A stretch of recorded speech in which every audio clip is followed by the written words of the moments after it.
Le chef de l'État béninois passe pour un président qui a une forte influence sur le Parlement.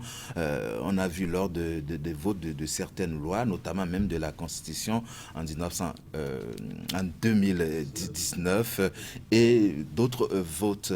Alors, il passe justement pour quelqu'un qui pourrait quand même influencer l'Assemblée nationale.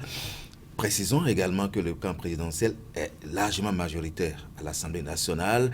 Il lui manque un vote pour faire voter justement cette constitution à l'Assemblée. Qu'est-ce qui pourrait se passer avec ce discours de cette nouvelle posture du président Patrice Talon lors des débats à l'Assemblée nationale? Est-ce que le camp présidentiel pourrait être divisé, se retrouver divisé après les propos du chef de l'État ou beaucoup plus renforcé à aller au vote?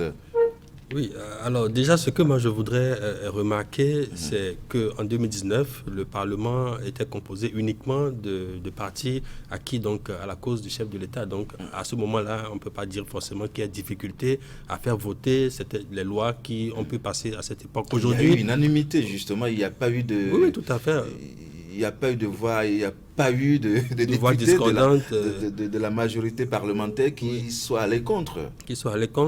Oui, n'oubliez pas que le contexte aujourd'hui est différent à plusieurs égards. Le premier, je viens de le citer, il y a aujourd'hui un parti d'opposition qui est bien représenté au Parlement. Et le deuxième niveau, c'est que nous sommes dans une fin de mandat. Nous sommes dans un processus de fin de mandat. Et en politique, lorsque vous arrivez à cette étape-là de mandat, il est beaucoup plus difficile d'avoir forcément une mainmise sur les différentes troupes. Et justement, par rapport à cela, et pour revenir à la question que vous étiez en train de poser, vous savez, moi, j'observe deux choses principalement dans cette attitude-là que le chef de l'État a dernièrement. C'est que je me dis, en intervenant de cette manière-là, je pense que cela dessert davantage ceux-là qui se réclament de lui. Parce que vous imaginez que ces derniers jours, pour ces dernières semaines, les députés ou les personnalités politiques se réclamant, comme il le dit, du chef de l'État, sont sortis pour expliquer le bien fondé, la nécessité même de réviser la Constitution. Et vous avez aujourd'hui le chef qui vient pour vous dire « non, je n'en veux pas ». Alors, cela pose une question de cohérence et de discussion, de débat à l'intérieur même du camp présidentiel. Est-ce qu'effectivement, il y a une cohésion entre ces différentes personnes-là ou bien on griffe, chacun fait ce qu'il veut. Et c'est la deuxième fois. La première fois, c'était lorsque le chef de l'État recevait les députés du Parti Les Démocrates et reconnaissait qu'il y avait des problèmes, qu'il y avait des tensions politiques dans le pays, alors que les députés ou les personnalités politiques de la mouvance disaient que tout allait bien et qu'il n'y avait aucun problème dans le pays.